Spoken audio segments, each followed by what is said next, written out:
You are listening to a True North Eager Beaver Media Podcast.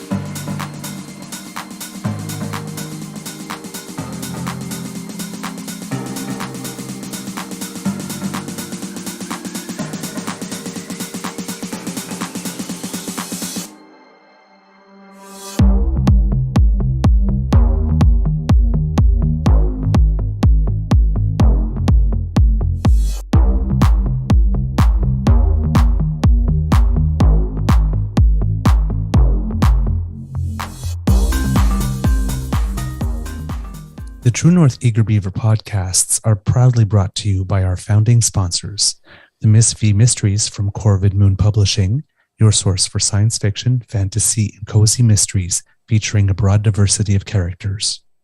CanadianTarot.com, your uniquely Canadian online eclectic tarot community and forum, and the Peppermaster, hot pepper sauces made from fresh farm ingredients to thrill your taste buds and expand your mind.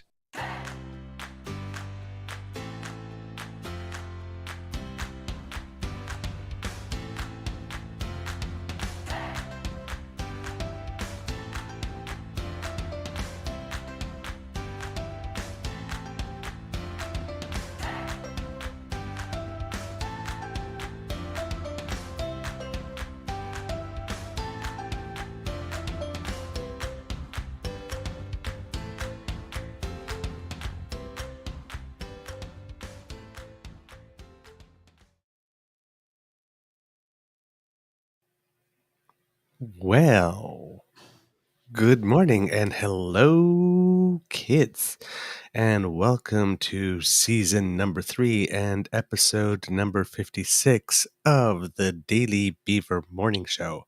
And for some reason, I have absolutely no notes anymore. They just vanished. There we go. Wow, our computers are being really weird today, Mr. Grizzly. Season 3 and episode number 56 of the Daily Beaver here on the Crier Media Network. Today, recording day is Monday, February 13th, 2023, pre-Valentine's Day and post-Super Bowl hangover day. And it looks like it will be a mix of sun and clouds, and once again temperatures above zero in February here at the Beaver Lodge. I am disturbed.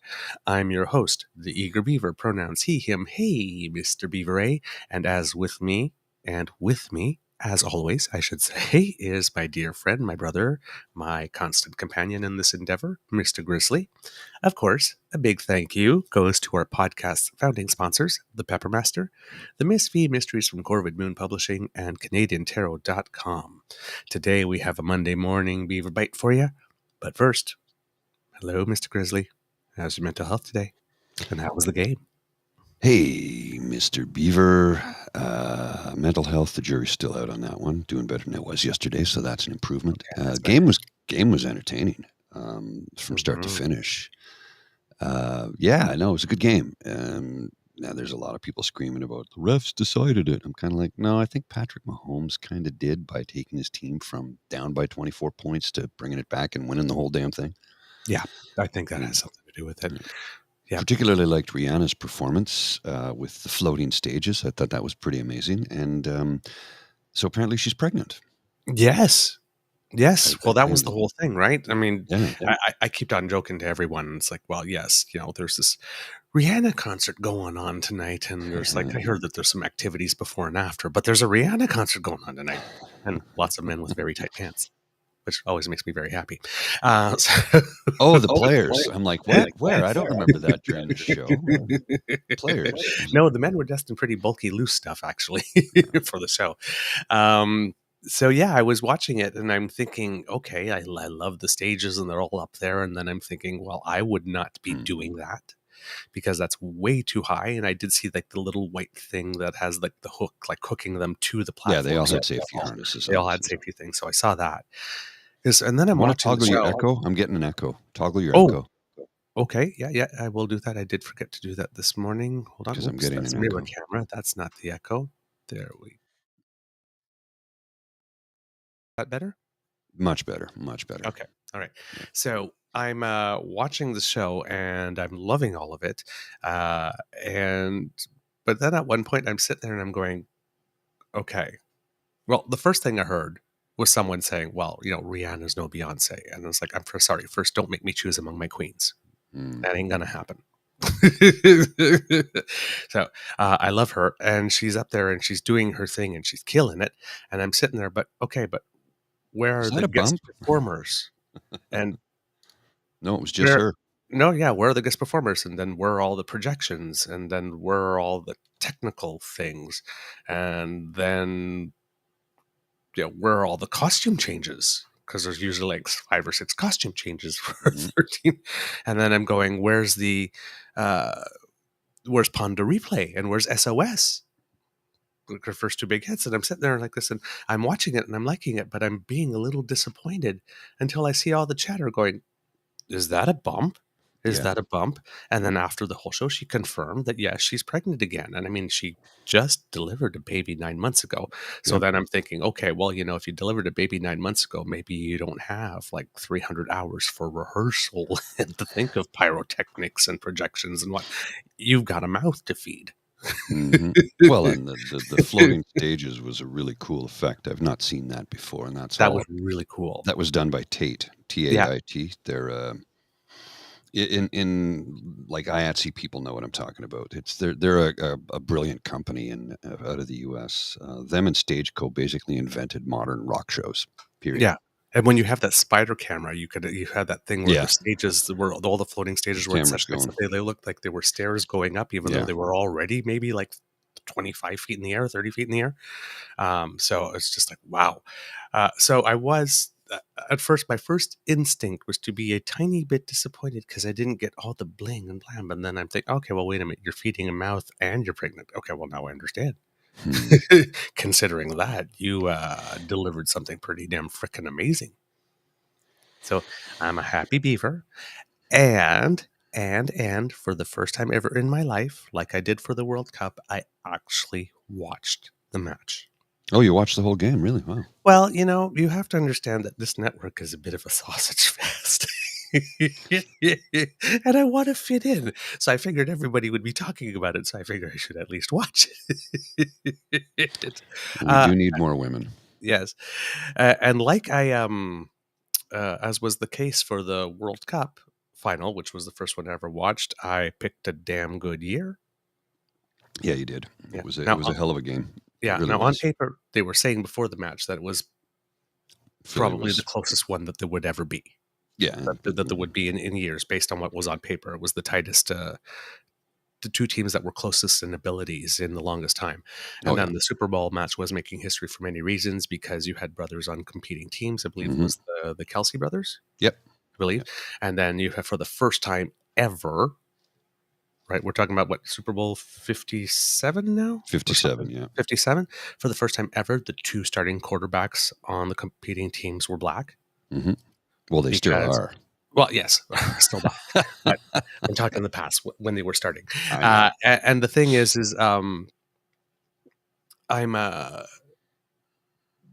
this is significant because in the United States, many times, I mean, that's one of the reasons why a lot of black players came to the CFL, particularly quarterbacks, is because in the United States, they wouldn't let them play. They didn't trust the mental ability of the black man working the field for the white owner to be able to call plays. Yeah. So still in 2023, we're having firsts like this, which in one way blows my mind, but in another way, I'm at least happy that it's happening. So that was kind of big. So, of course, the Chiefs came from behind to win the match 38-35, very close. Brilliant clock management at the end, though. At the end, yes. A minute 45 left, and he can walk in, score the touchdown. No, I'll go down on the 1. Yes, because we got to wind the clock down. So because break down the 3 downs, because you don't want, like, so you can score touchdown in a minute if you have a good run. Yeah, you don't want to leave that much time on the clock. Yeah, all they had to do was it was brilliant play. It was Really brilliant like, intelligence of the receiver to drop at the one yeah. and not score the touchdown, because if you score then, that gives them almost 2 minutes to come back, and the way Philly was playing, they would have. They would have. Yeah, they were playing really well. So yeah, that I thought that was very intelligent as well at the end. And of course, all the pressure then goes to the kicker at the end because Yeah. you have to make the field goal to cinch it. And To after clinch it. he had missed one earlier in the game. Now he had the distance because Yes, he hit it on the it top of the hit the like post at the very top, right? from So 42 yards yeah, so too, that was right? a monster kick, Yeah, but unfortunately it just wasn't straight. But that was yeah, a chip shot for him, so yeah. it was pretty So much a gimme. yeah. So this is Kansas City's fifth Super Bowl in history. Not fifth Super Bowl title, but fifth Super Bowl appearance, winning twice in 1970, 2020, and now this year. So second time in about 4 years and Yeah. third time in 4 years that they've appeared in the final. So the Kansas City Chiefs are a bit of a dynasty. As for the Philadelphia Eagles, this was their fourth Super Bowl appearance with only one win in 2018. Let's see what else is there. The quarterbacks were starting quarterbacks were Patrick Mahomes for Mahomes. Kansas City. Yeah, Mahomes. Mahomes, sorry, and Jalen Hurts for Philadelphia. Devontae Smith had a really good match. He played really well, made some very interesting catches, and in the last quarter, he actually went out of bounds with 1 yard left to go. Yeah. On amazing, which would have been an amazing touchdown, but they converted after, so that was good. He caught Jalen Hurts caught 3 touchdowns, so Yeah. threw for 3 touchdowns. Sorry, not caught. Uh, he's the quarterback, and had some pretty good runs as well. Particularly in that fourth quarter when he had busted his ankle already, gave a little bit of Kerry Strug energy there. Went about 40 yards on that one. I think it was about 40, yeah, somewhere in Yeah, that neighborhood. 46 or something. Yeah. So, I mean, geez. And then Dallas Goedert from the Eagles had impressed me. He had made started making some very key receptions in the second half. And he had 6 in total with about 11 minutes left for about 60 yards, but at key moments. So that was kind of cool. And I had to, of course, because, being of the persuasion that I am, there's a couple of people had to go look on the internet that Mr. Kelsey is a pretty handsome dude. Which one? Which one? There's The two, one from right? the Chiefs. I don't. Yeah, I Okay. don't know their first. Travis, I believe his first name Yeah. was. So yeah, I have to admit that I paused the game a couple of times to do some Google searching. And go, who's that cutie? Not surprised. And of course, the match attracted lots of celebrities. Chef Gordon Ramsay was there. LeBron James was there. Jay Z was there. Floyd Mayweather was there. Paul McCartney was there, and another queen, Adele. Yes, she was. Yes. So it was a good time. It was a good time. I have to admit, I loved the game. The only thing that would have made it better, I think, was if I was with a crowd of buds. But maybe next year.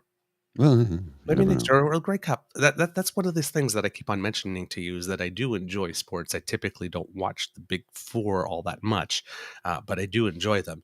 But I don't have many other gay friends that do, and most of my straight friends don't think of me when they throw the parties because I don't watch them regularly. Which is, kind of, it's sort of like there are a lot of gay men that play in national football, Mhm. Major League Baseball, NHL, and NBA. Most of them live below the radar. Yep.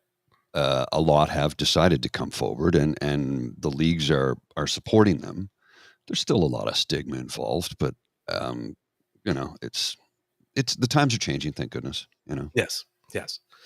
Like I So, thought it was poignant a few years back. I'm just going to go back a okay, little bit here. please. A few years back when Montreal had drafted.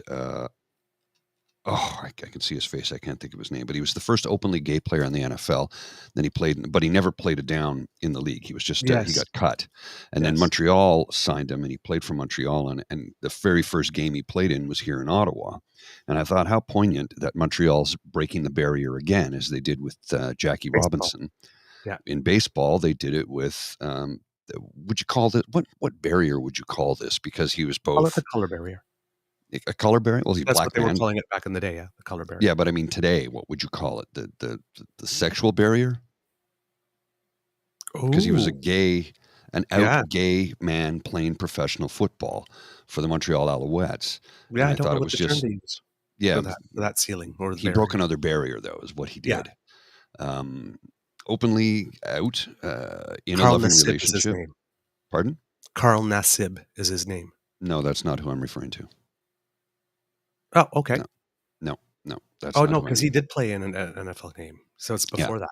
Yeah, okay. I can see his face and I can hear his name, but I can't say it right now. Anyway, I just thought I was poignant that Montreal broke, the color barrier with Jackie Robinson, and they broke the sexual barrier with this gentleman's play. And Michael Sam. Thank you, Michael Sam. Yes. So I thought that was kind of cool. Anyway, on to other things. Let's get off sports for a minute and talk about something that, look, there's so much in the news this past few days. It was ridiculous. Holy crap. Like, just trying to keep on top of things is unbelievable. I could not. I know there's so much. So I just want to focus myself. I'm going to personally focus on one thing and one thing alone. Yeah. Right now, real quick. And I'm going to be as quickly as I can with this. And this goes back to greed, profit at any cost, and removing gatekeepers. Are you familiar with what happened in Palestine, Ohio this past weekend? No, I'm not. Let me just pull some of these graphics down so we can read this entire thing here. Yes. The train derailment. Train derailment. In effective oversight and large self-monitoring industry that has cut the nation's rail workforce to the bone in recent years as it puts record profits over safety is responsible for the wreck, said Ron Kiminikow, an Amtrak locomotive engineer and former Norfolk Southern freight engineer. The Palestine wreck is the tip of the iceberg and a red flag, said Kiminikow, who is secretary for the Railroad Workers United, a non-profit labor group that coordinates with the nation's rail unions. If something is not done, then it's going to get worse, and the next derailment could be cataclysmic. About 4.5 million tons of toxic chemicals are shipped by rail each year, and an average of 12,000 rail cars carrying hazardous materials pass through cities and towns each day. This is what happens when you remove gatekeepers.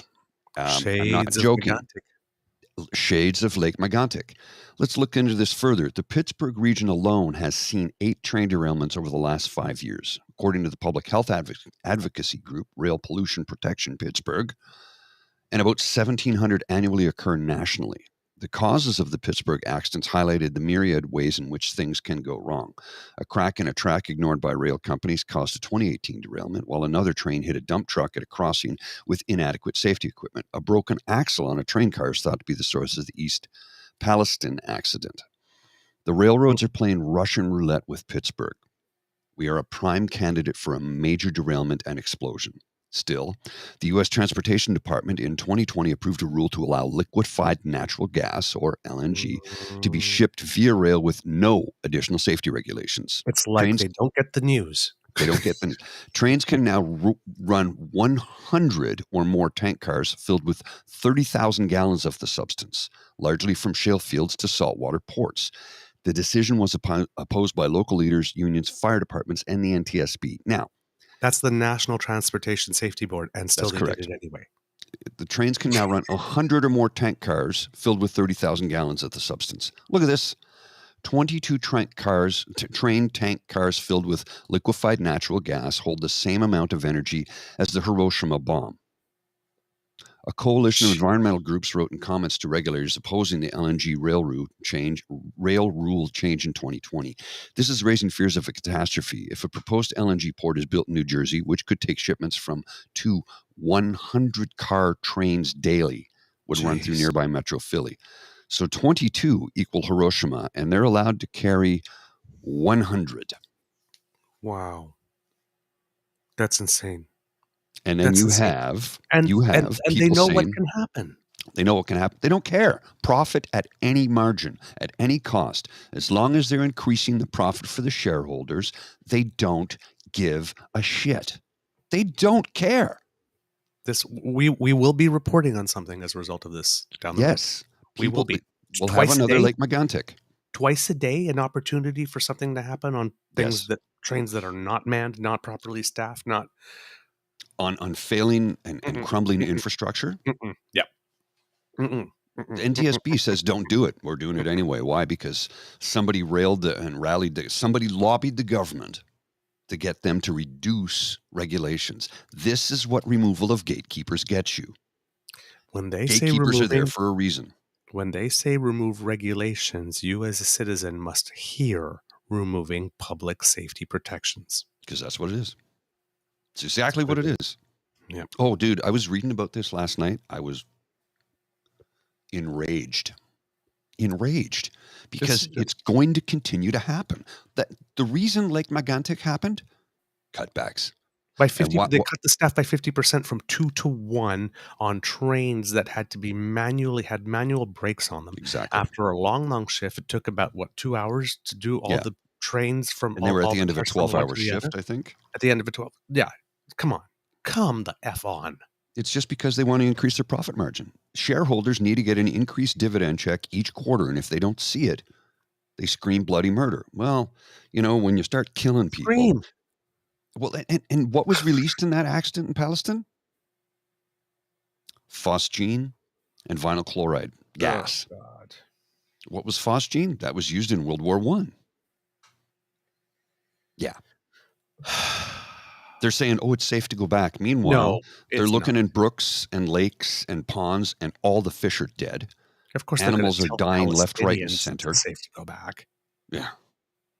Yeah. Like anybody cares about them. It's not safe. It's an airborne toxic event. And so will people die right away? No. Chickens are dying 4, 5, 6, 7, 8 days later. Dogs, deer, things that you see in the natural forest, they'll start dying shortly too. Humans will start dying over the next couple of years when they develop strange forms of cancer. And again, because it's a 100% capitalist society, they don't care. They're not paying for your health insurance. Because when the people start dying in cancer, then they hire all the lawyers and they keep you taken up in court for 20 years, and then you never get anything. You never get anything. Because you'll die first. This is not the first time this has happened, and it won't be the last. And this is why you have to vote against anything and everything that little shit Pierre Poilievre says, because you will get a system just like that if he ever becomes prime minister. Tell me I'm wrong. You're not wrong. Tell me I'm wrong. I'm wrong. I can't do that. I can't do that. I'm not wrong. Can't do that. Ah, man, we have a lovely bunch of kits. I was going to say lovely bunch of coconuts. lovely bunch of kits joining us today. Good morning, Kit Sassy. Good morning, Kit Pete. And good night, because you're leaving us where you are down under. So you need to go to bed. Get some rest, my friend.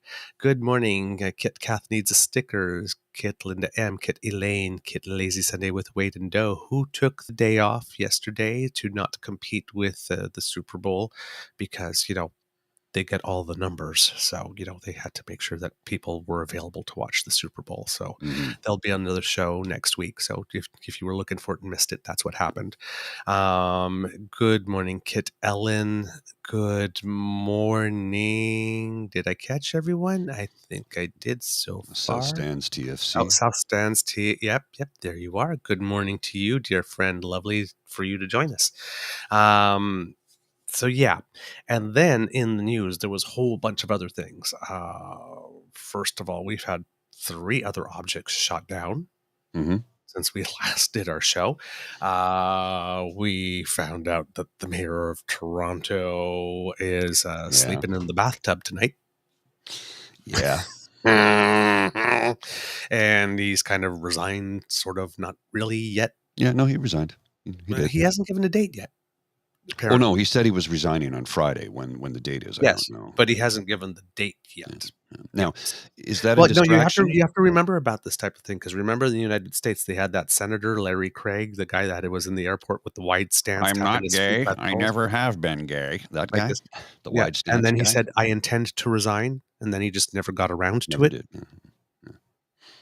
Yeah, just like Andrew Scheer intended to, renounce his U.S. citizenship, but he didn't win the prime ministership, so he never actually got around to it. Yeah. Right. So, yeah. So you got to take that one with it. As I'm when it comes to politicians, particularly conservative politicians, saying that they're going to do something, particularly when it comes to saying they're going to do something ethical, I believe it when it lasts. Yeah. Not only when it happens, but when it lasts. And then on top of John Tory being a man behaving badly, then we found out sometime during the weekend that Premier Ford Edsel truly went all out for his daughter's wedding, just not for her benefit. No. Father of the year. He had his little precious get married, and he decided to use it like a good mafia boss would as a business networking opportunity. Seeking donations. Because I'm sure all those developers that were there to contribute to his daughter's wedding fund so she and her husband can get a good start in life were very, very deep, close, personal friends of his daughter and part of her bridal party. Yep. So is the John Tory story a distraction from this?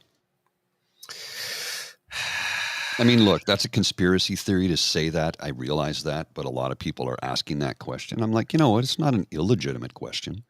It's just strange timing, right? Yeah, well, I mean, yeah. Who knows with this guy, right? Because this story about this wedding thing that's like 6 months old, but it's just coming out now. Yeah. Because this happened last summer. Yeah. It's just coming to light now. So it's like, But what was it? Which board reviewed it and said, no, we find no improprieties. Oh, yeah. The integrity commissioner. Integrity commissioner, right? Apparently. decided apparently, no, because this one's an apparently. This one is an apparently. Decided that he had no problem with that, right? You have Doug Ford going around saying, oh, the integrity commissioner cleared this 1,000%. Right now, number one, when somebody starts talking about things that happen in the 1,000%, when you only know that there's 100, you know that they are overselling like freaking crazy. That's like Blanchet the other day saying that there's no society on the entire continent or Quebec. Yeah. Right? Mm-hmm. When people go into those superlatives so damn big that they are ridiculous, they're peddling. Picture a duck on the water. The feet are going. Everything's come above. Yeah. Or as we say in French, "Pets in, baby, pets in." Skate, skate, skate. Skate. Yeah. So yes, apparently the integrity commissioner cleared it 1,000%. There is just one tiny little problem with that, unfortunately. It appears that integrity commissioner, how would you say, seems to have a certain Mary Dawson disease. She was the ethics commissioner appointed by Harper for 10 years, and for some reason, even though he pleaded guilty in court to stealing the first election and then trying to keep the money, and then all the other things that he did along the way, was never once found in an ethical violation, despite all the times his government was taken to court, charged, tried, and sometimes even found guilty. And people went to jail. Works, eh? We had a cabinet minister go to jail, but yet he was not found by Mary Dawson to have violated the ethics code. Totally fine. You'd think someone that went to jail violated the ethics code somewhere along the way. And then before her 10 years were out, well, then she did find one ethics violation, but that was when Prime Minister Trudeau was the Prime Minister and he took the Christmas vacation to the Aga Khan Island. Then she finally found an ethics violation that she could point out. This guy here, I believe his name is David Ware or David Whale. Well, he investigated people before, and seems like he might be a guy who phones it in. Yeah. Just a little bit. According to Democracy Watch, this is something in 2021. Now, this integrity commissioner was put in place by Kathleen Wynne's government or Dalton McGuinty. It was in 2016. Doug Ford came into power 2018 and was renewed He was renewed in 2021. So he's not initially a Ford appointment. So not initially 2022. He was reappointed in 21, I believe. Oh, was okay. Okay. The I thought it was integrity 2010. commissioner. The integrity commissioner. Oh, right. Yes, was reappointed. Yes. So the reappointment is a Ford appointment, but the initial appointment was not. Democracy Watch sued the integrity commissioner for failing to penalize 6 of 7 lobbyists who violated the law in serious ways in 2020. Well, So, yes. So it says in the press release, this was from March 4th, 2021. Today, Democracy Watch announced that it has filed 6 applications in Ontario's Divisional Court challenging rulings by Ontario Integrity Commissioner J. David Wake that failed to penalize 6 lobbyists who violated Ontario's lobbying law in serious ways, mainly by failing to register and disclose their lobbying for a year or more.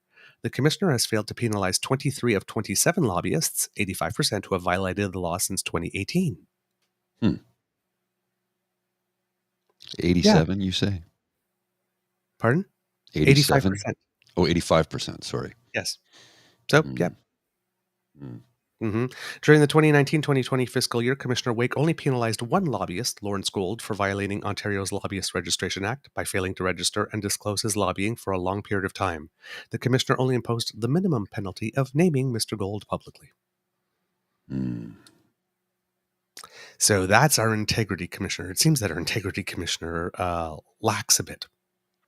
That or balls. Something's well, maybe just I'm going to go out there and limb. Maybe Doug has his balls in Doug's jar. pocket. On his desk. In a jar above the door. It makes one wonder, right? What does he have on him? You got to remember he's a mob boss, right? So he's got some dirt on somebody somewhere. Compromat is currency when you're a mob boss. So just ask Putin. So I'm not quite.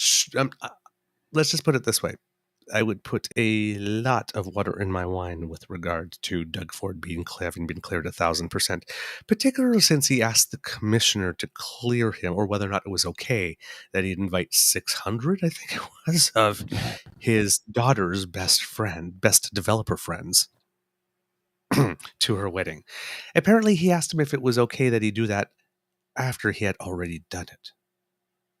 Which, in itself, I believe would probably be funny how that works. Violation that the integrity commissioner decided not to pick up on.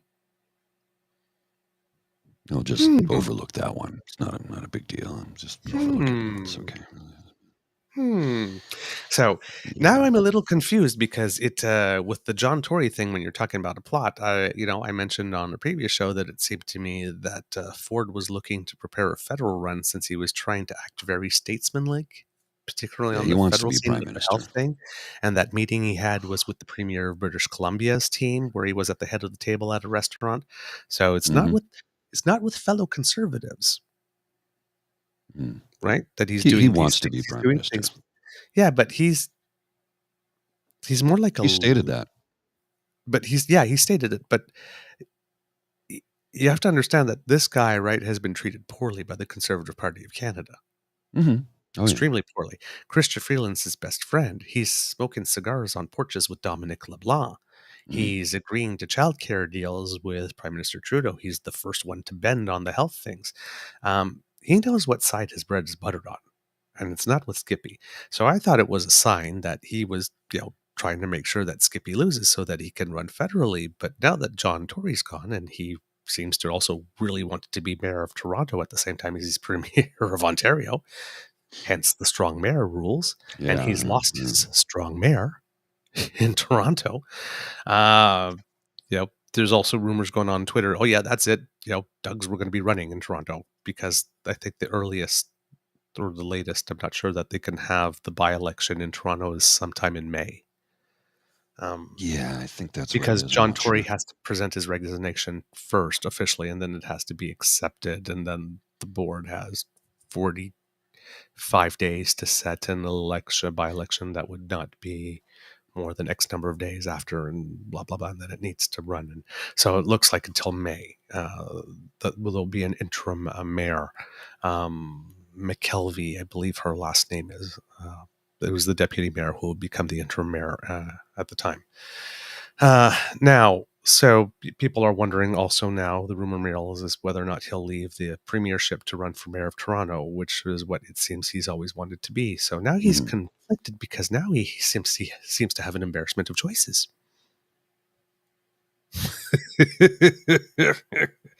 Now, with regard to the mayor itself, I do not know all the little details. There's been so much news, I haven't been able to listen to it all. It's been difficult to keep up. Yeah, but it appears that the story is that during COVID, there were long hours. He was away from home. It seems that his wife may also have some type of serious illness. What an opportunity to cheat on her then. Is that what you're saying? Well, yes, or there may have not been a certain level of certain type of intimacy in his relationship with his wife due to the fact that she's not well. Again, don't take that as cash. These are just things I've heard somewhere. I have not done tons of research. So right now we're in the speculation part. I'm not talking necessarily facts here. I just want to be clear for the kids who are listening. So, long nights, lots of pressure, not at home. It's been a while. Someone supple and young maybe batting their eyelashes. We don't know if there was any coercion here. Clearly there was a power imbalance because, their boss employee, but she is 31. So she is a grown adult. Doesn't mean that there wasn't any pressure, but we don't know. We don't know. This is true. We don't know. We don't know. Nobody's been commenting about that aspect of it. So we don't know. There's a lot of people looking at John Tory and go, oh my God, how could that happen? 68, 31, blah, blah, blah, blah. It's like, kids, it's not as rare as you would think. Oh, no. No. 31 female, 68 male, not as rare as you would think. And of course, when it comes to quote unquote sex appeal, power, money, for some people, age, wisdom, whatnot is sexy. So, we tend to think of sexy in terms of everything we see on TV, right? Young, supple, hard body, prime of your life, but that's different. Now, we have some kids that are saying, for example, Kid John, I don't care who sleeps with you. If it doesn't affect the job performance, then it's none of our business. By the way, welcome, Kid John. I believe this is the first time I've seen. John's been on a few times. John's been on that? Yeah, he's nobody. Then the avatar has changed. We're gonna promote him. Well, he's watching on Facebook. Promote his show BTR Blast the Radio. It's his online radio station, the world's first fully licensed online radio station on Twitch. Very first in the world. Wow, that's fantastic. Congratulations, BTR, Sean. Blast the Radio. BTR.com. That's fantastic. So it happens more often than you would think. And there's a lot of people just sort of, there might be grossed out by that. 38, 68, 31. And why did he do that? And there's part of me that's sitting there thinking, he's 68 and she's 31. That's why he did it. I don't know you, but if you listen to Adele, that song, Rumor Has It, she is half your age, so I'm guessing that's the reason why you strayed. I agree with John when he says if it doesn't affect the job performance, then it's none of our business, and he is correct in that. It does affect the job performance, but in this instance, because she's his subordinate, that calls into question his integrity. Sorry, my computer's making noise here. That calls into question his integrity as the mayor. It's like literally, if does that affect his decisions that he has on council? Is he going to lean more towards one thing over another? And he did cheat on his wife. I mean, it calls into question a lot of things. What he does in his spare time is his business, but when you do it with a subordinate, that's a different thing altogether. If he had a mistress, who cares? Yeah, but here's the other thing, right? When you have secrets in politics, the gay community knows this very well. They had the fruit machine for us way back in the day. It makes you open. If you want to keep that secret, depends how badly you want to keep that secret. Bribes, compromise, compromat influence. That's why it's. I understand that in 2023 because we are a little more liberal, and Canada's not particularly a country that focuses on sex scandals with its politicians. No, It's like I don't care what you're doing in your own time, so long as you can do the job well. That's fine, and I can understand that. agreed. It's a very Canadian live and let live thing. But when you're a politician, you're entrusted, when you've been given the public trust and you put yourself in a situation where you are blackmailable, Mm-hmm. that affects your ability to do the job. When you're in a high stress, high job where often you have to answer to emergencies and part of your brain is preoccupied with trying to make sure that you've covered up your lie and keeping track of what you said, that's Yeah. affecting your job performance. When you're not sleeping well at night because you know that the Toronto Star is onto the story and it will be coming out at any time within one 1 month or 3, I guess that affects your job performance. He was doing it. He ran anyway. He knew that there was probably a good chance that he would get caught. Mm-hmm. He said he loves his wife. He said he loves this job. And yet he put both at risk. Look, my That personal opinion. That affects your ability to do the job. My personal opinion. I don't care. I don't care. Is it improper? Yes, for 2 reasons. 1, subordinate. 1, and 2, he cheated on his wife. So those 2 things I'm not cool with. Now, if he was a single man and he was sleeping around with half the female population of Toronto, I don't give a damn. That has Or no if he has reflection an on his. arrangement with his wife, which is none of our business. Which is not, again, it's irrelevant. It doesn't have anything to do with his job. I don't care. In this instance, yeah, it does, because of the fact that he is sneaking around. He is, it leads into questions of, well, first off, integrity. Clearly, he has none. Nope. Number 1. And number 2, if he, like I said, he could lean one way or the other on counsel because of, maybe he's got somebody whispering something into his ear. I don't know. I'm speculating, but it creates an air of impropriety and an air of influence. So, yeah, I think we had that with Bruce Carson as well when he was working in conjunction with the Harper government. And he was, I think, in his 70s and had this young girlfriend in her 20s who used to be an exotic dancer. And all of a sudden, she's getting $1 million contracts for water treatments on Indigenous rivers. Oopsie. Man, she must have had quite an ability to twerk and shake it. I'm just, you shouldn't be doing it under any circumstances, but when you are in a position of public trust, Mm-hmm. it opens up the avenue for way too many conflicts. Exactly. If they didn't work together, it wouldn't be a story as far as I'm concerned. It would still be a story because, you can still be blackmailable, right? But the fact that he went fishing in another well at the office. Yeah. Because it just makes it even more dangerous, makes it more complicated, But everything. It's like whatever everybody has their own secret garden, and everybody has things in their skeleton closet. Mm-hmm. Oh, yeah. Everybody, no exceptions, right? Everybody on this show, we're doing the show, listening to the show, having anything, sponsoring the show like this. Everybody has something in their secret garden that they would rather not get out, and none of us are our worst moment. Right. Well, I think Linda sums it up. It's the appearance of impropriety when you're a public official, and that's the problem. The optics on it are not good.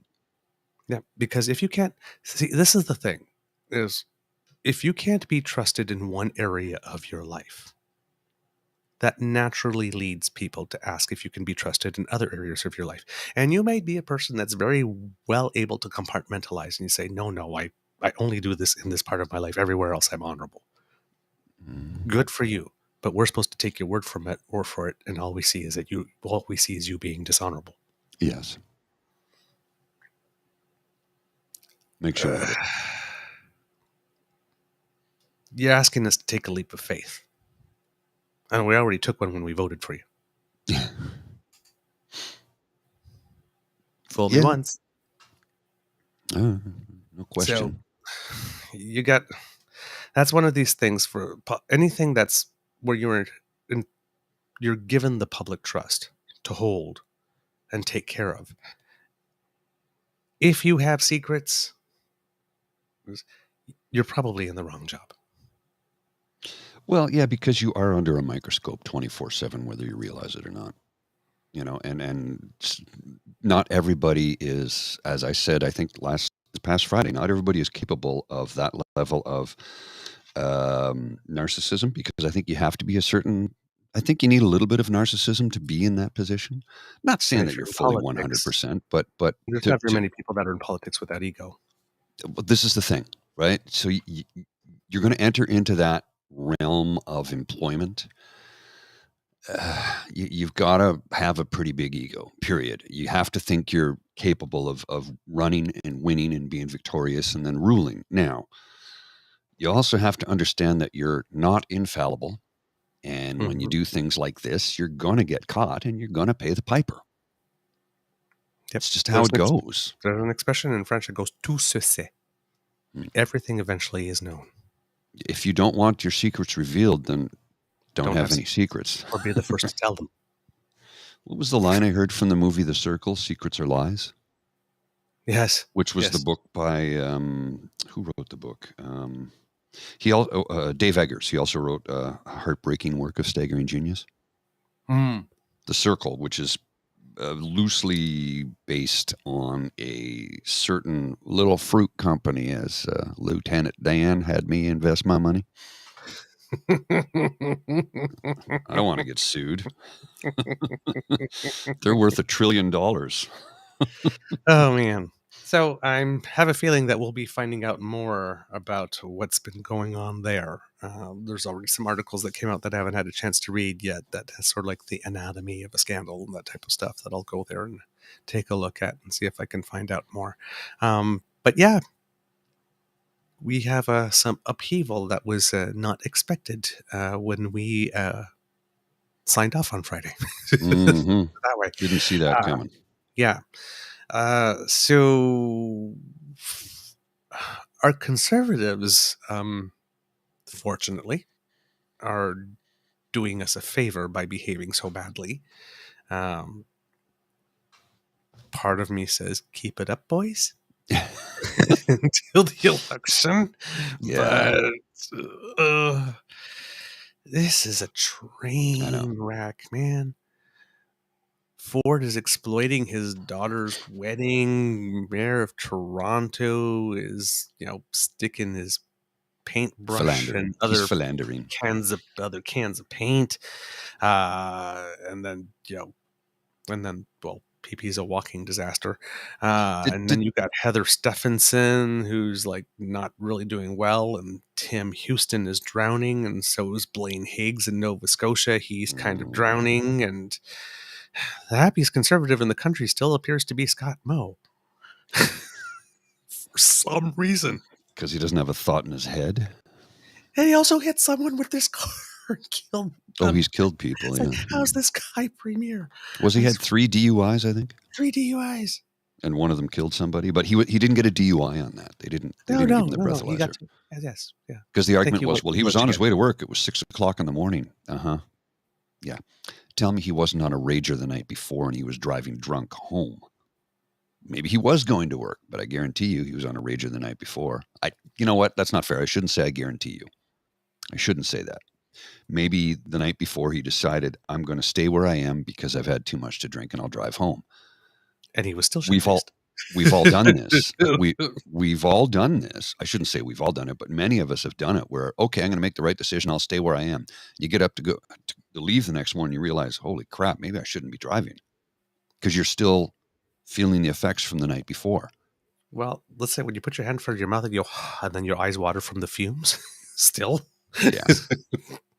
Because I've done the right thing by staying overnight at a friend's place and then drive home in the morning and get home and go, maybe I should have stayed until at least noon, because you get home and you realize, I'm not 100%. That was not a good decision on my, and So now I just, avoid it altogether. It's like if I have to drive somewhere and I know there's going to be alcohol involved, I take a train or a cab or an Uber or hitch a ride with somebody. I don't take my vehicle because if I know the possibility of staying late into the night, and it depends, if you're with a group of friends you've not seen in a while and you know where it's going to go, make the right decision, stay over, and then get home by other means than your own.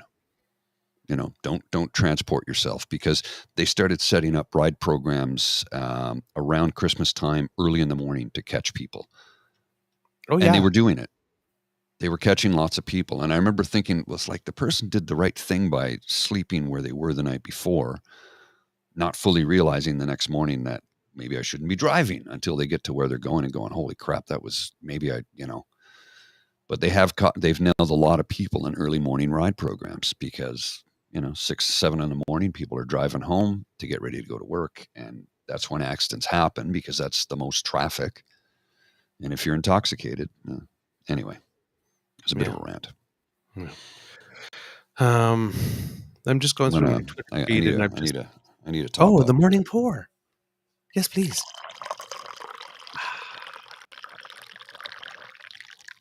Warm cup of goodness. There you go, kids. Java. That's the good stuff right there. Java cup. Black like my heart.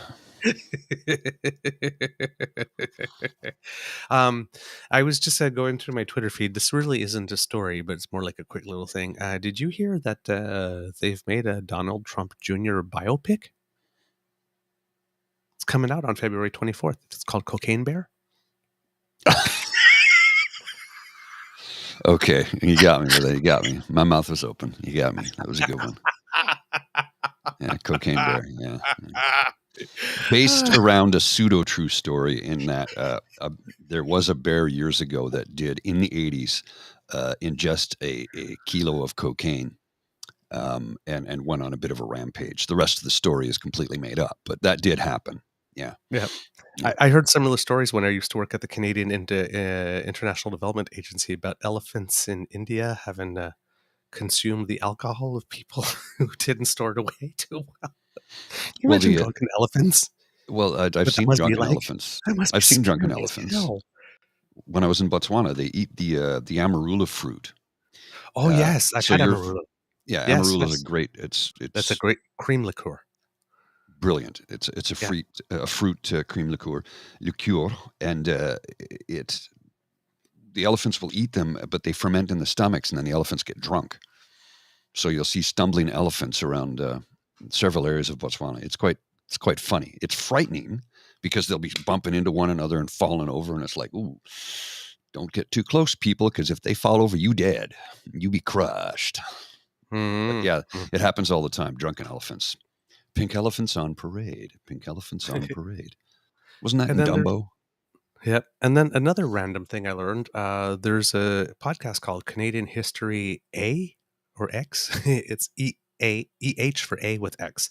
It used to be called Cool Canadian History. It's hosted by a named Craig Baird, and on his Twitter feed, he often puts historical things every day of things that have happened in Canada, and some of them are like solid history that you'd think that you'd learn in school, and other things are just very interesting things about Canada that you never thought you would know. Mm-hmm. Well, did you know for one day in 1969, February 12th, 1969, Toronto tested out having bus bunnies to make public transportation more attractive?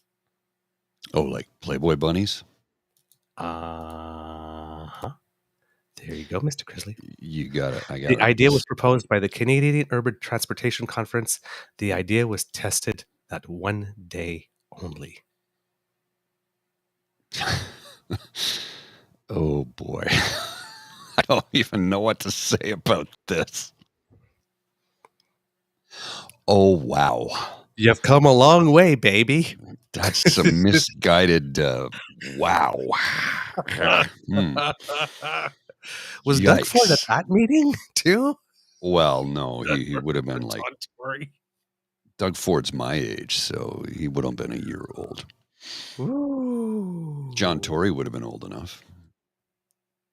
Ooh, who put that around? Who floated that idea at the brainstorming session and had everybody go, yes. Bet you there wasn't many ladies in that room when that happened. Well, you do remember that, well, there wouldn't have been any women in the room at that point. They There, weren't allowed positions in there that might have position, been one conflicted lesbian. if she was even in a I know position this to is say wrong, anything. but Yeah. I do like bunnies. Well, you do have to remember. I'm going to steal a line from Austin Powers. Bring on the sexy stews, man. I mean, that's how it was back then. If you Right. worked for Pan Am, they checked your weight, they checked your measurements, they made you wear. That's what it was like back then. So, you know, Yep. Yep. And then we we're have gonna we're this. gonna discuss the 15-minute city thing that went on this weekend. Yes, we will. But there's Okay. one more thing. And then we have this lovely thing here where Peter Popinjay, Peter Poindexter, had an event in Windsor on Friday. Mm, Friday, was it? What's the 11th? No, Saturday. I believe it was. Saturday. Yeah. And take a look at this, Mr. Grizzly and Kits. And It's a very diverse crowd. Not tell me what diverse. You want to pop that open? Open I'm that going to up pop that. fully. A lot of angry Oh, old there's white one guy. people. Oh, one guy. There's one. Hold on. Let's find him. Oh, right there. Oh, is Might that just Jeff have a really Ballingall? good tan. No, he's Might just be a no. white guy with a good tan. I think it's the guy in the Maybe not. foreground. The bald guy in the foreground, maybe. No, This you were guy right here? there. No. Directly below him. Oh, this That guy. guy right there. Yeah. Possibly, yeah. Yeah. But No, the guy with the beard, I think that's Jeff Ballingall, but I could be wrong. oh, there you go. Okay, so welcome to Conservative Wars Waldo 2023, where you scan Yeah. a room and try to find the BIPOC. Well, one of the comments that I saw on this particular instance was, "That's a lot of white people." And of course, what did somebody say? "What's with all the white hatred? Why do you hate white people?" That's nobody. That's not. Oh my God. Some butthurt white people out there who are so threatened that their position of privilege may be taken away from them by somebody who has earned the position because they didn't have the privilege. It's like that's a group of people who would have screamed, "I'm not wearing a mask. I don't need one. Right. Now, Why can't I drink beer when I drive? I work 12 hours a day. I'm thirsty. I want to have a beer on my way home." now, if you put up the next one, here's something very interesting that Peter Popinjay does. So, in a crowd like this, Mm-hmm. then he takes individual pictures, and the ones that he puts up Of happen to course. be with the few Mm-hmm. minorities that happened to show up. Of course. Of course. Every time. This is a shtick. Yeah. This is a shtick. And the other thing that I noticed right here, we talked on a previous show about the liberals potentially having the wrong priorities, or priorities that are not matching up with what's in the public's mind with regard to healthcare and education, cost of living, because right now their three major bills have something to do with, broadcasting firearms in official languages.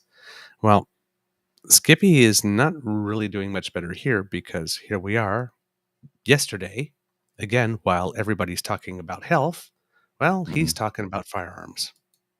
And in this picture, this series of pictures, you will notice. Mm-hmm.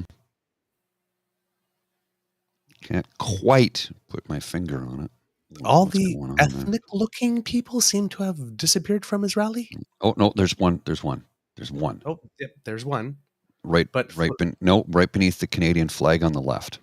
His face is on the left. There. Yeah, there's the guy. Yep, there's the guy. There's the racial diversity. Yeah. So when he's talking about general things, like I'm going to give you your freedom back, I'm going to give you your life back, or whatnot, he takes pictures where he's standing with people of different races. When he's talking about guns, he takes pictures of primarily white people. Just little things. Just little things you notice if you're paying attention. Remember, he wants to remove the gatekeepers that keep you safe. Yeah. Always beware of the hate keeper who wants to remove gatekeepers. That's all I'll say. Well, so I worked construction for 29 years, and I've taken so many safety courses, it's ridiculous. Working at heights, working on ladders, working on this, blah, blah, blah, blah, blah, asbestos courses, you name it. I've taken them all. Several certificates, blah, blah, blah, blah, blah. And I remember each year the successive government would come in with new safety regulations on if you're working on a ladder over a certain height, you have to be tied off. I'm like, that does make it more difficult to do your job. It does. And we hated it, but we'd follow it. Okay, all right, this is the new reg. Fine, we'll do it. You're on a 6-foot step ladder. You're only 4 feet in the air because you have to be the 2 top steps you can't use. So you're 4 feet in the air and you have to be tied off. That's the rule. Okay, no problem. It did make doing your job a lot more laborious, and it was time consuming because you got to put your harness on, you get up, you got to find a proper anchor point, you tie in, so on and so forth. It's a pain in the butt, but it was necessary to save lives and keep people from getting harmed. Okay, fair enough. He wants to remove the gatekeepers that cut into profit margins, because if companies didn't have to pay for those safety regulations, like, fall arrest harnesses and the courses that go along with it, and plus the time it takes to put the harness on, you have to do a full check of the harness before you even put it on. All that cuts into productivity time. So we'll eliminate all that by making it simpler for you to do your job. I'm not saying he's saying any of that, but he keeps talking about removing gatekeepers, and it's basically just a way to increase profit margins. That's all it is. It's all it's ever been. He doesn't care as long as money's being made for his gatekeepers, his overlords, his puppet masters. As long as they're making a profit, that's all he cares about. Doesn't care about you. Never has. Never will. Right. I have nothing to add because it was just so well stated. Oh, thanks. It just, I do not like this man. No. I do not. Now, like I did this read man. something yesterday, and I won't say I came to his defense, but somebody wrote, well, Pierre Poliver's worth $287 million. I said, hang on a second here. No. I said, look, the rumor for a long time has been 9 million, and I've yet to substantiate that. How did it go from 9 million to 287 million? It's the same people who are saying Trudeau's worth 387 million. Right. Not a stretch of that is true. Not a word of that has any authenticity to it whatsoever. What's Poliver worth? He might be worth 9 million. I don't know. I've been reading that one for a long time, but I've nine never. is possible given his salary, and if he invests it over being, when you take all the 21 things that years. the government supplies the next number of years, and if it's well invested, and Plus that's quite possible. Plus his real estate holdings, that would fall into his portfolio. So 9 is possible. I don't know that it's true. I've never been able to substantiate that. But the 287 million, I said, look, I hate the man with the white hot intensity of 1,000 suns, but facts are important here. I would need to see receipts. Well, nobody's got them because he's not worth $287 million. It's not the case. He's not worth $287 million any more than Trudeau's worth $385 million. Right. None of it is true. And then the other rumor floating around that Trudeau bought massive amounts of shares in a company that is a subsidiary of Pfizer, and that's why he bought all these. I'm like, none of that is true either. The ethics committee would have been all over that shit from day one. Why is it no politician has ever said this, right? No politician's ever brought that forward because it isn't true. If there was a shred of truth to it, Skippy and his minions would be all over that 7 days a week, 24 hours a day. It would be in your face all the time. It's not, because it's not true. Right. Every village had an idiot. Social media got every single one of them together, put them into a bias confirmation echo chamber where they will not accept anything that messes with their narrative. Well, Facts don't matter. because the bias echo chamber tells them you're special. You're special and you're right. And they just keep hearing the same things over and over and over again. And if it runs counter to their narrative, no, that's fake news. Mainstream media has brainwashed you. No, the earth isn't flat. Vaccines are real. And then I got to show. I got to bring this up. I got to show you this because when I show you this, you're gonna have the same reaction I did. Somebody just yesterday, I saw this online and I went, "Oh boy." You know how there's certain amount of people that when they, I have to go in for surgery soon. How can I make sure that the blood that I get is not, it's vax free? I want the pure blood. Just read this. Hello, my dear community. Does anyone know if we can assure unvaccinated blood be available should a transfusion be necessary? The reply, you may not find a surgeon who will do this, but your urine can be used as blood. The correct name for urine is blood plasma ultrafiltrate. One of the biggest cover-ups of all time is the healing power of urine, especially aged urine. So my initial comment was, please don't, you know what, do whatever the hell you want. I don't even care anymore. Send the goddamn asteroid. I like the aged urine thing, right? Because it just makes me think that you're like sitting there with your glass and you're like,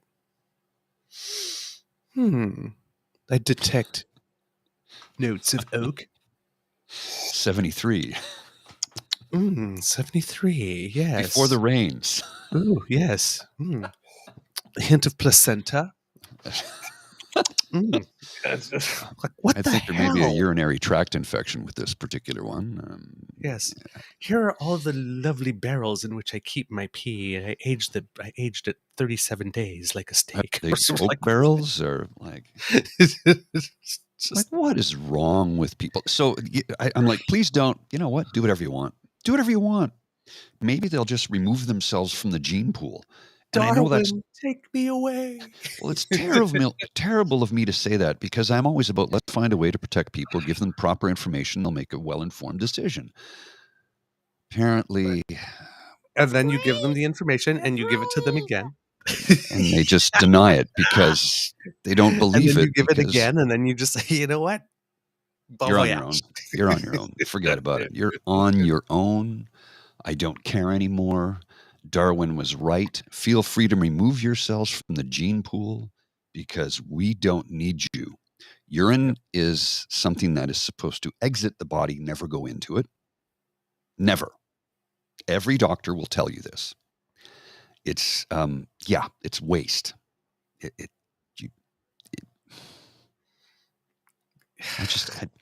We expel it for a reason. I'm beyond flabbergasted. It comes out of you for a reason. Correct. Because it's not supposed to be there. Just, let's leave it at that. We have UFOs. Lots of them.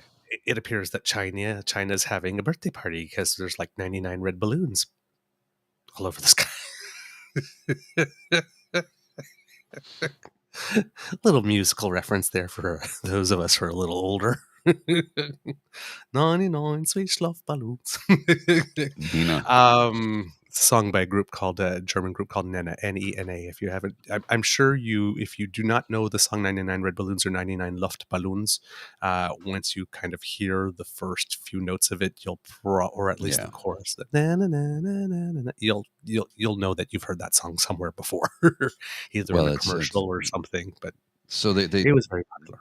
They did an English version, which became a big hit. Yes. But I also actually really like the German German's version good too. The German's really good. Yeah. Yeah, very, very good. When I was a kid, I'd always try to sing it phonetically because I used to buy those teen magazines that had the lyrics in them like this, but they always put the lyrics in English. So I had like 99 Red Balloons in English. I could know it back and forth, but in German, I I didn't. So it's like, Unumwagen siegen, just like listening to the song like really closely and just like trying to imitate. And it's like, yeah, I know German. I didn't know German for squat. I was just making sounds, but I was doing it in time and in rhythm. It made me say, I thought I was smart. I wasn't, but I thought I was. Yeah. Ew. We need to start like bringing in the count from the Sesame Street here. I love to count. One unidentified flying object. Two unidentified flying object. Three unidentified flying objects. Four unidentified flying objects. So we had the first one that was an actual balloon. Nobody knows what happened to the second balloon that was somewhere around South America. We just stopped talking about that one. We don't know if that one's floating somewhere, if anybody did anyone with that. And then there's been three other objects, smaller, not necessarily balloons, I guess, or maybe they were balloons of different kinds. I do not know what. Some of them, there's some speculation that they might have been from corporate. Yeah, so they're just shooting everything down now. Looking at exploring like oil fields or something like that, or that type of stuff. But there have been three more, one off the coast of Alaska, one shot just above Dawson City in Yukon.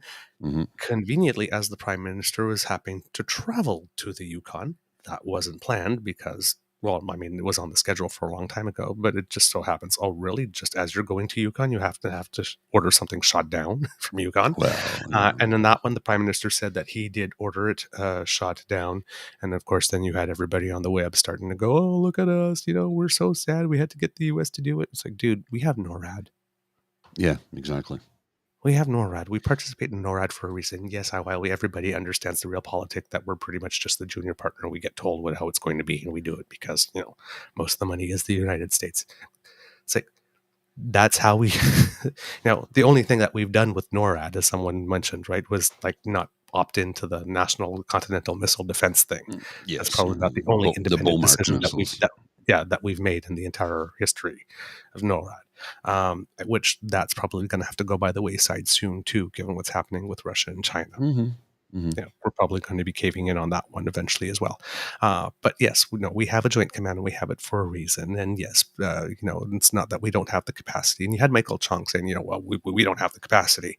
I guess, well, it's like, assuming it was true that we didn't have the capacity, the reason we don't have the capacity is because when you were in government, you sat idly by like a good puppy and did nothing, while you gave your government that it was a good idea to give a sole source contract for multiple decades and multiple $1 billion to one country, one company. Yeah, it's the hypocrisy at play is just beyond ridiculous. And then he's tweeting, this Michael Chung guy, he's tweeting as if, right, that the Conservatives improved our capacity, our capabilities in the air during the nearly 10 years they were government. They didn't. They had a few military procurements here and there for a couple of things, but they didn't improve our capacity in the air. And that they left the Trudeau government a somewhat improved capacity in the air, that our capacity is worse than now.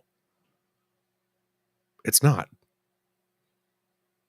We could have had better capabilities in the air, but you guys fucked up the contract. Yeah. So why are you moaning? Like, because they don't know how else to do government. All they know how to do is complain. They have no solutions.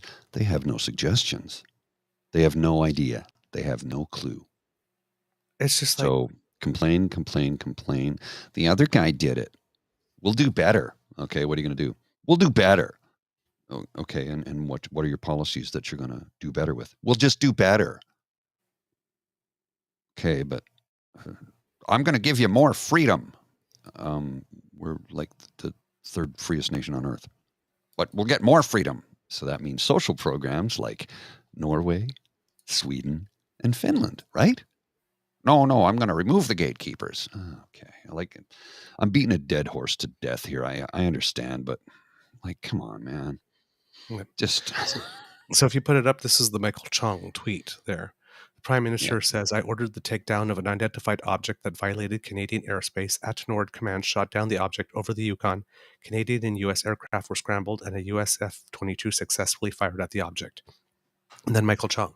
So it's just confirmed that this, Skippy air quotes, object over Canadian airspace was taken out by a US F-22 jet. We do not have the capacity to defend ourselves and our sovereignty. Hard questions need to be asked about the state of the Canadian Armed Forces. You know, you're not making friends on the RCAF when you say stuff like that. And Linda's statement here, it's disappointing. I thought Michael Chong had more sense. Completely agree, Linda. He started to go down that rabbit hole. Yeah, we did. He's done this. This is the second or third time that we've singled him out now. Yeah. Well, I mean, they eventually all get in line behind Skippy because Scott Aitchison's pulling the same crap too. And I, you know, they know better. They know better. What happened to things like, I don't know, integrity and a backbone? Guess those went out the window with a paycheck. Yeah. And then you got Talib Noor Mohammed, who's the Vancouver Granville and chair of the Pacific Caucus and an MP, replying to Chong, NORAD is a joint command. This means both the PM and the President of the United States gave the order to shoot down the object, and correct. CDS Canada confirmed whichever jet had the first best shot to take out the balloon had to go ahead. To mislead Canadians about our military's preparedness is reckless. It is completely reckless. It's just sending a panic, an unnecessary panic. See what they did? Well, we'll do it better. You had your chance and you blew it, dude. You blew it. Yeah. And then we have Peter Radcliffe saying, spherical, cylindrical, and now octagonal unidentified flying object shot down. We are under attack by geometry. It's frightening, bordering on terror, because so few among us understand geometry or speak its language. What's next? Perhaps the much-feared dodecahedron. Oh. And then you have a whole bunch of people saying, "Oh well, you know, if it was the aliens, I guess we've taught them that we're shoot first, ask later." Like, as if we probably weren't able to get close enough or enough good enough visual to kind of figure out that what was there was not out of this world. Maybe. Right? I mean, we do have cameras and satellites and right?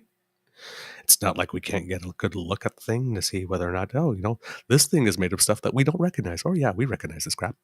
It's like, these are not mysteries. So in the United States, you had actually journalists asking people from the military, what's the possibility that this is extraterrestrial? And it's like, so we're not ruling anything out, but that's left to intelligence to decide. I guess that's all they can say. But I mean, come on, man. Come on. So there was a fourth object crossing over the Great Lakes, Lake Huron, and the United States then shot that one down on their side of the border. So that's 3 in 3 days and 4 in the space of a week. Not quite sure what the reason for it is, and we haven't recovered the one over Yukon yet to know what it is and what its intent was. But oh darn, I keep on losing my notes. I hate this. What the hell is going on this morning? All the computers are failing. So yes, yes, indeed. So you had Prime Minister Trudeau saying the safety of Canadians is our number one priority, and that's why I made the decision to shoot down the object. It was a threat to civil aviation and a potential threat to Canadians. There's still much to know about it. That's why the analysis of this object is going to be very important. And a former Pentagon spokesperson, Eldridge Colby, is opening the door to what was saying why it's important to find out what these things are. He says, technically, we can exploit it and see what their kind of capabilities are, and also infer what it is that they're trying to find out. That's also very important, which tells you something about their intentions, what they're interested in, but also where they may lack capabilities and so forth. So a lot of people are wondering why it is that they allow things to fly for so long. Well, one of the reasons is if you allow it to fly longer and then you shoot it down and capture it, you kind of pick up what it is that they were trying to surveil. And then you can get some insight into what are the plans. Ron Hubert, who's a senior research fellow with the Center for Military Security and Strategic Studies, is quoted as saying, and he's opening the door to another possibility of something going on here, which is, quote, what it seems to be a clear indication is that someone is trying to probe North American surveillance capabilities. now. Once again, it could just simply be bad coincidences all coming together. But given the fact that we know that the Chinese are thinking about the possibility of use of force in Taiwan, thinking in terms of what's happening with the Ukrainian war with the Russians, there are obvious indications that this could in fact just be somebody trying to figure out how good are the North American surveillance systems. Little probe of the defenses, see how quickly we react, what we're going to do to see what could the be. next get away with. So we might be being probed. China, as usual, is protesting and says that it has no information whatsoever about the other three objects. And the Chinese Foreign Ministry, their officials are saying that the U.S. has flown more than 10 high-altitude balloons over China's airspace last year. I don't know. I don't know about that. The sources I have consulted so far have not been able to state whether or not China presented any documentation or evidence to support that claim. And the fact that it is making that claim now about a week later. Oh, by the way, yeah, you guys sent 10 over. Just, it seems that that's information that China would have had a week ago. That were true. Seems a little convenient. It's coming out now. Not saying it's not true. Yeah. But it seems to me that that's a little bit of truth you would have dropped a little earlier. One would assume. One would. At least I do. Well, I mean, when we look in the States, right, when the Republicans were going, oh my God, you're so weak, that would have never happened under Trump. And Trump said, that would have never happened under me. And it was like the very next day, actually happened 3 times under you, buddy. Yeah. China waited a week to say, oh yeah, US, by the way, you did this 10 times to... I know you are, but what am I? Really? Yes. And China did, there was 3 over the US that was detected over the time of Trump, and then the 4th one like this. But so, China's like, yeah, double plus half. Mm-hmm. You say we did it 4, so you did it 10. So there. Foreign diplomacy sometimes is started a bunch of 3-year-olds on a schoolyard kids. You think? Maybe a little bit. A little update on that earthquake in Syria and Turkey. Latest reports show that at least 33,000 now are dead. Yikes. And it's a possibility that those numbers are from Turkey only. Yeah, they don't. Syria is probably in worse shape. Since I heard 3,000, and that was like 2-3 days ago. At least 80,000 are injured. Millions are homeless. And of the people that are affected, there's one Canadian woman who was doing her PhD in Turkey, was among the missing, and some of her family members are there, hoping that they'll be able, that they'll find her alive, but at least get to the body so they can bring her back home. Well, and as time marches on, the likelihood of finding someone alive is pretty slim. Right? They've been finding people 150 hours buried. Yes, and still alive. Somehow. Over 20,000 buildings have collapsed or were heavily damaged, according to officials. And because, as we mentioned in a previous episode, President Erdogan has an election coming that he moved up 1 month earlier, prior to the earthquake hitting, something he may be regretting now, especially since his government has been taking a lot of flack about the slowness of the response, which he first tried to cover up by taking Twitter offline so people couldn't complain about it, and then seems to have acknowledged that he could have done better. But while he was taking with the left hand, as many conservatives do, they give away, or as they give away with the left, they take with the right. And what Erdogan has done has had over 130 arrest warrants issued for contractors and builders accused of cutting corners and ignoring regulations, making buildings more prone to collapse. Because when your nation is hit with the hardest earthquake and the most deadly one to have ever hit in decades, and buildings are collapsed and people are suddenly homeless, and you have a huge search and rescue operation, of course, out of the government, you have time to go do an inspection of some of the buildings that have fallen, to determine that it may have been construction companies cutting corners that had made it so that they fell during the earthquake. That's something you've got time to do in the first few days when there's that much of a No, this is deflection. Of course it is. Now, probably a ton of truth to it. I don't doubt that. I don't doubt that. And I do know that in Istanbul, they have been constructing new buildings that are seismic rated and tearing down old buildings after the last earthquake they had there. But this was not Istanbul. This was out in the countryside in smaller areas, smaller cities where the entire infrastructure of Turkey needs to be updated with seismic rating. That's no secret. It's not a surprise. They've been doing it for the last, 10, 15 years now. Mm-hmm. It does take time. They knew this was going to happen. It's not, I can't personally blame him for this because it happened and they have been working on their infrastructure for a long time. But it costs billions of dollars to completely rebuild your entire infrastructure from the ground up. And I don't know where Turkey's getting the money. They're obviously borrowing it, probably from China. I don't know. Well, Turkey was doing very well for the first few years under Erdogan, which is one of the reasons why he managed to keep on securing more power, which he then started to centralize. But yeah, you're right. These are all very, very valid points. So there are search and rescue operations in 8 southern provinces in Turkey going on at the moment. It is reported that aggressive crowds have impeded the work of international search and rescue teams, and there are reports of looting. The government regime in Syria says it will let the UN deliver aid to rebel areas, but it itself has not been working all that hard at getting much of the aid that it has received distributed to that part of the country. It is stated that there's about 4.7 million people living in northwest Syria in the areas controlled by rebel groups. There is confirmation that at least one convoy from the UN has crossed in to rebel-held territory in Syria, and that there's a second convoy that has made it into Syria.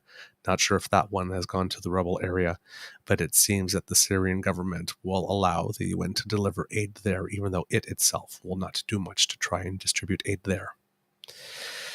I just hope that the UN workers don't get caught in a trap while they're there delivering the aid. So, yeah, it's a bad situation. I mean, no matter how you slice it, there's nothing good about any of it.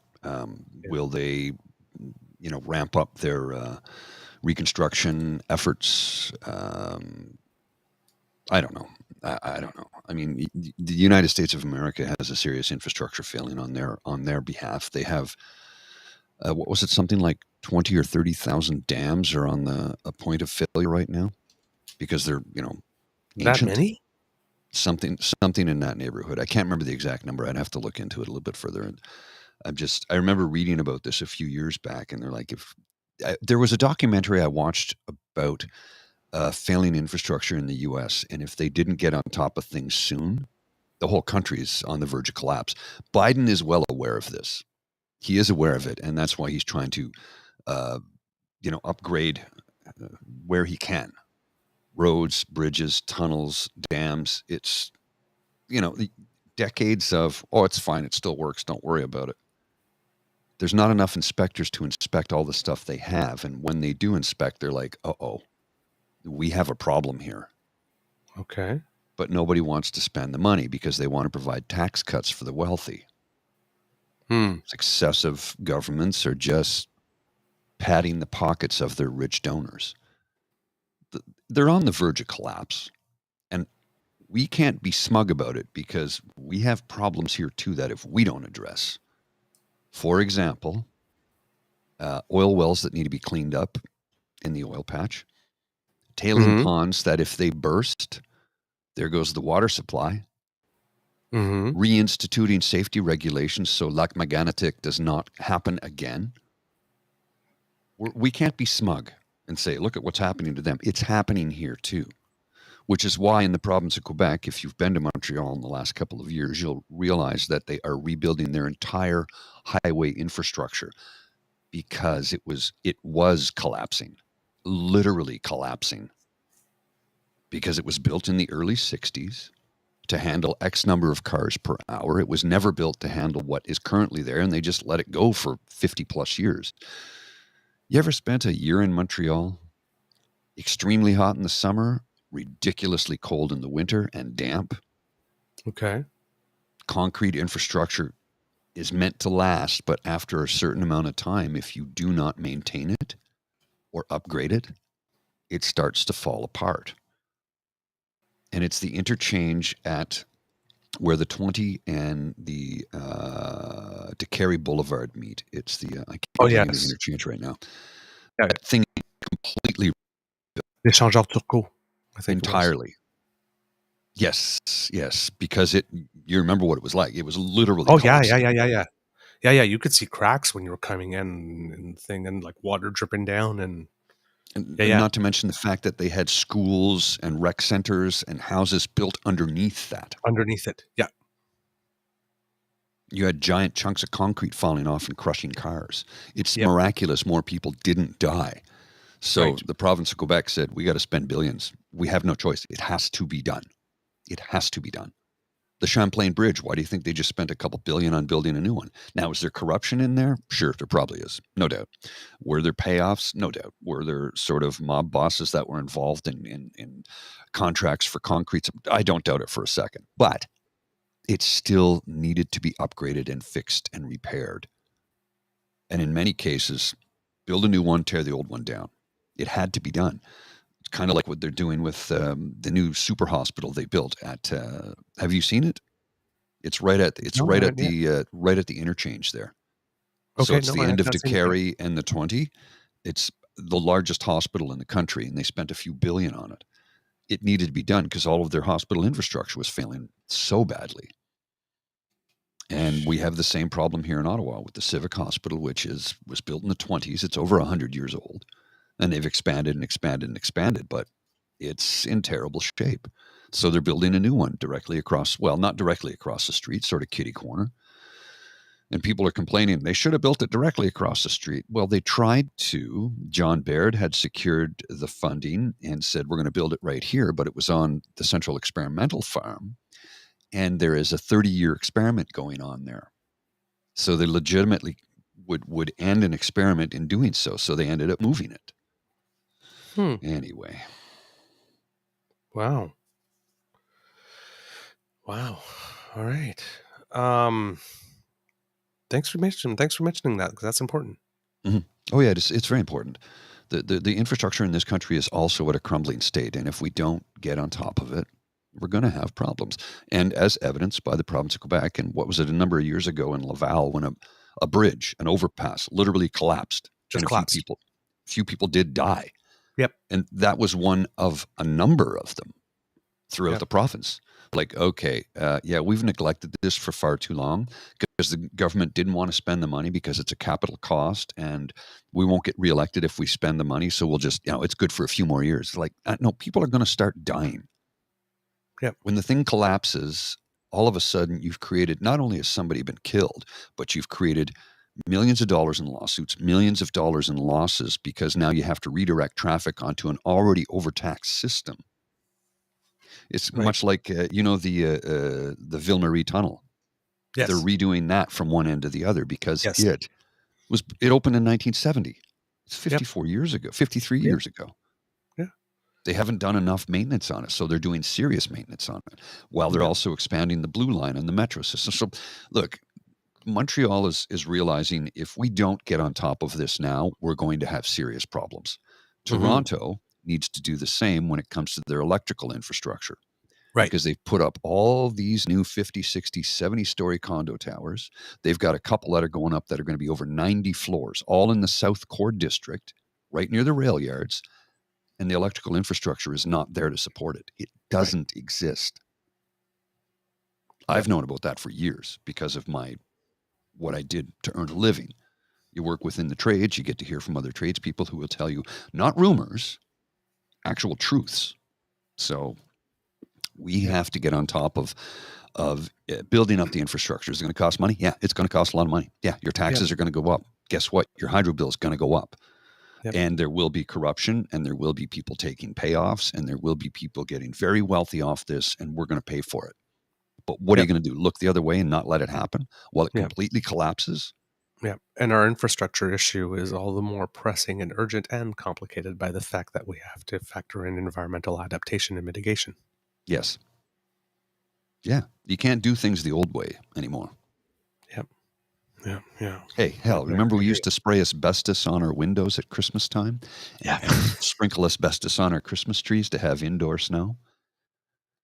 That's a real Not thing, folks. anymore. That's a real thing that did happen. Yes.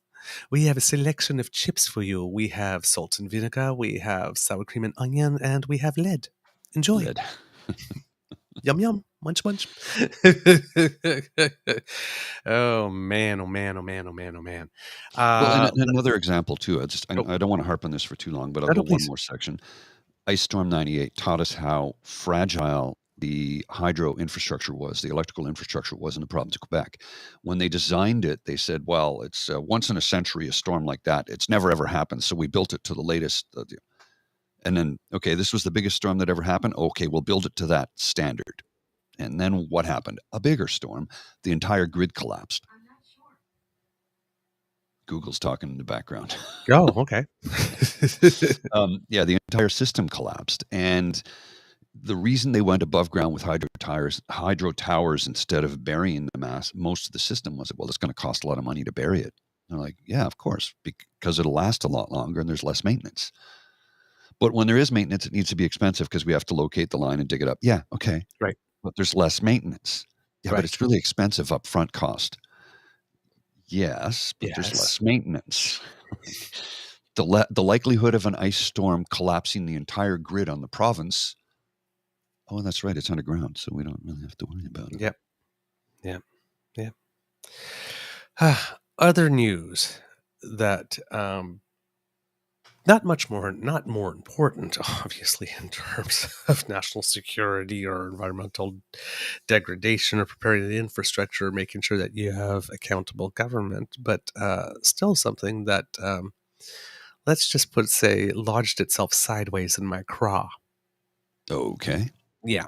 The Canadian national women's soccer team has announced over the weekend that it was engaging in some job action led by Captain Christine Sinclair, who we both hope, I assume I'm speaking for both of us, is going to have her Lionel Messi moment at the upcoming World Cup in Australia and New Zealand, winning her gold and, to sort of like give the one thing that she's missing for absolutely World Cup, stellar career. But they started a job action against Soccer Canada and announced that they would be stepping back from training to protest a lack of funding for their program, a lack of pay equity with men. When you consider that they are far more successful than the men. Yes. They are playing in a 4-team tournament in Florida called the She Believes tournament in Orlando, Florida, with 4 of the top teams in the world, Brazil, Japan, and the United States, which is number 1. And it's a preparatory tournament for the World Cup. And they were not going to practice and probably not going to play in that. The women from the soccer team complained that they have yet to be paid for all of 2022. Not sure what kind of job you have where you only get paid once a year and late. That's not okay. My buddy, his nephew, when he started his job, his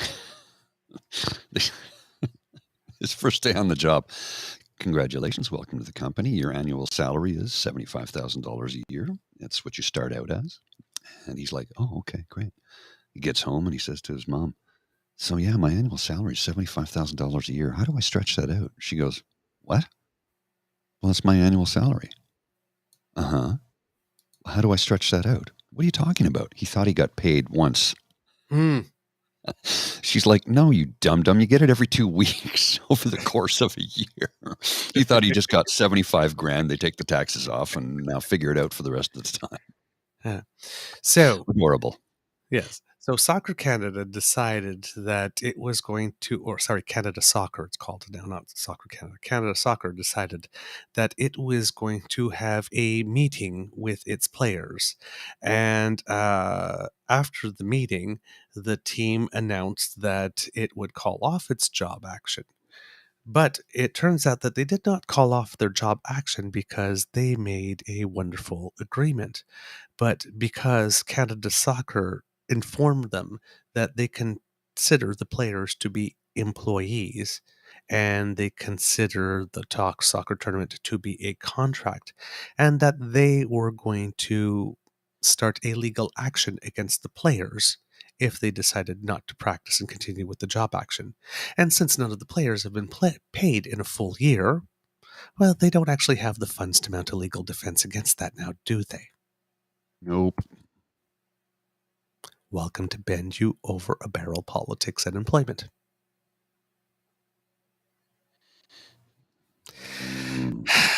It seems that Canada Soccer has decided, even though the Canadian women's soccer team is absolutely amazing and reigning Olympic medalists and gold medalists and number 6 in the world and has a very good chance of winning the World Cup, they have decided that this is the year that they are going to cut training camp days, the numbers of players of staff invited, as well as funding for the national youth teams, and that the national team will not play a home game at all prior to this summer's World Cup. I have some breaking Now- news. Oh, okay. Just going to post this on the screen. There was a gas leak in Orleans, which is east end of Ottawa. Ooh. Gas leak triggers explosion at construction site, leveling several houses. Gas is still leaking. One person rescued alive from home that exploded. This was updated 16 minutes ago. So this happened, I guess, at around 7 a.m. this morning. Gee, this is 2 years now. Yeah. Right before the convoy last year, that happened too. There was a gas explosion. Some video. Oh my word. That's pretty bad. That's massive. Oh my word. Yeah. Oh my God, that's awful. Yeah, that's bad. Paramedics said they assessed 8 people with minor injuries in the surrounding area as of 7:20 a.m. They later said one of them, a man, had been pulled from the house where the explosion appears to have originated and that he was in serious but stable condition.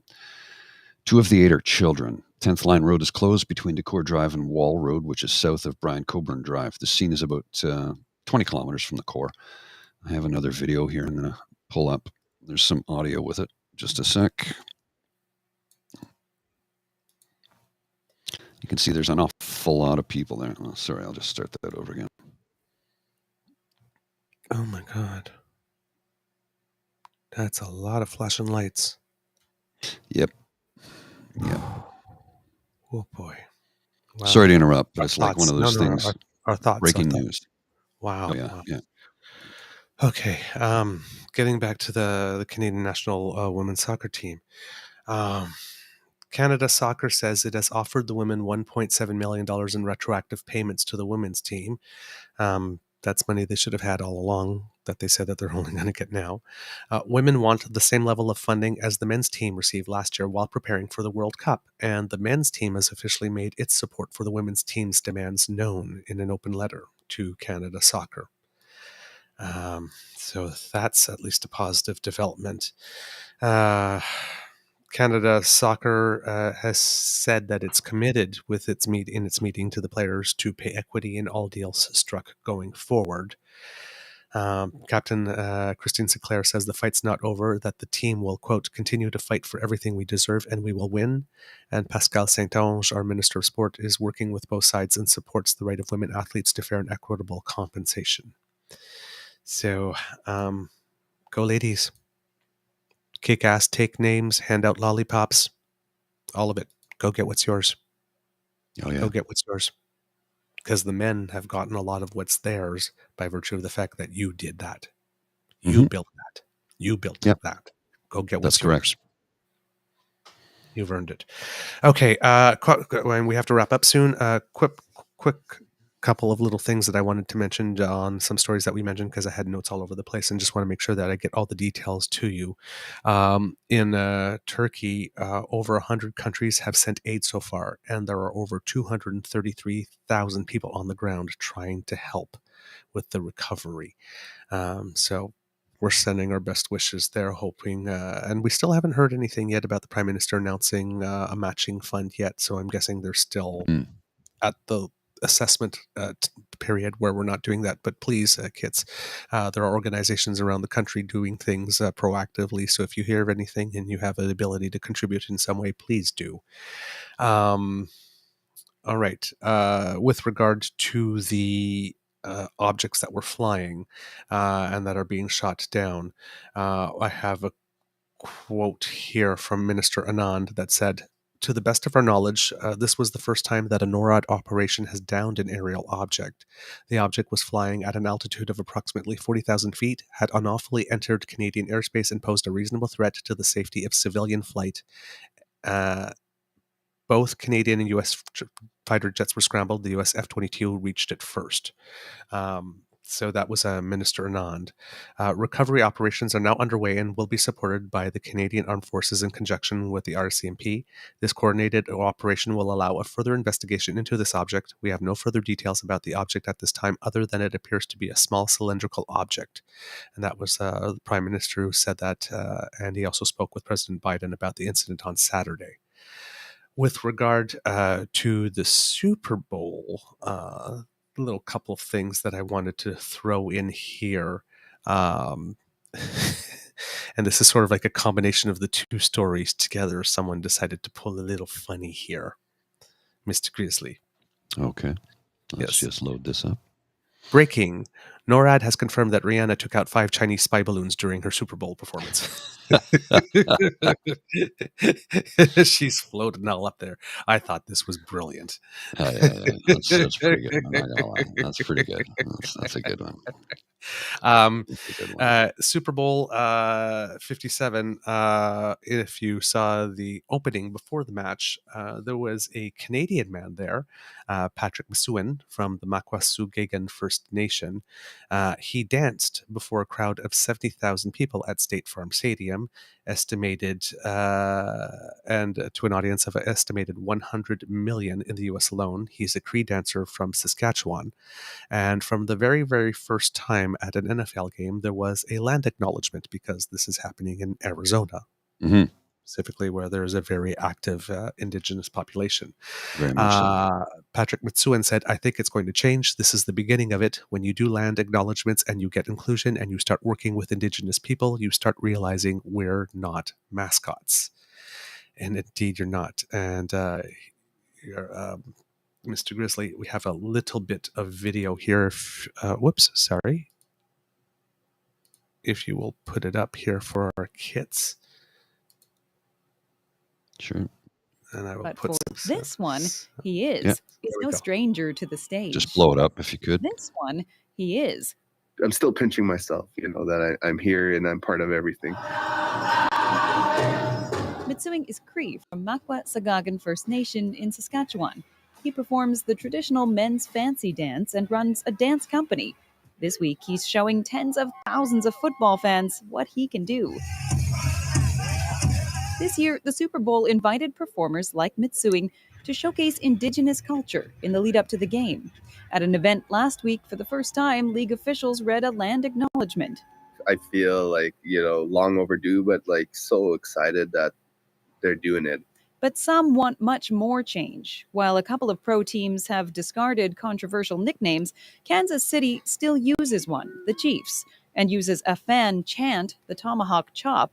Indigenous groups say it's cultural appropriation, and the team is the focus of repeated protests. I just want to be seen as a human being and not as this thing you're mocking. Groups like Not in Our Honor advocate against the use of Native American imagery in sport and hope positive steps like this aren't just a token.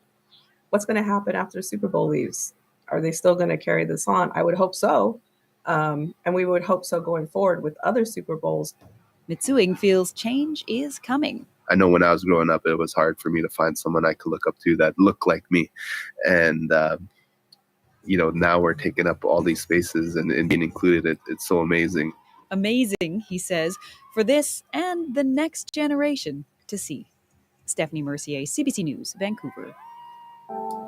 Okay, that man is burning some freaking calories. Just put it that way. Okay, he's not just a dancer, that's an athlete, because that's some heavy regalia. And he's jumping up and down and moving and all that kind of stuff. So yeah, that was a little positive. Just like there was a Canadian moment there.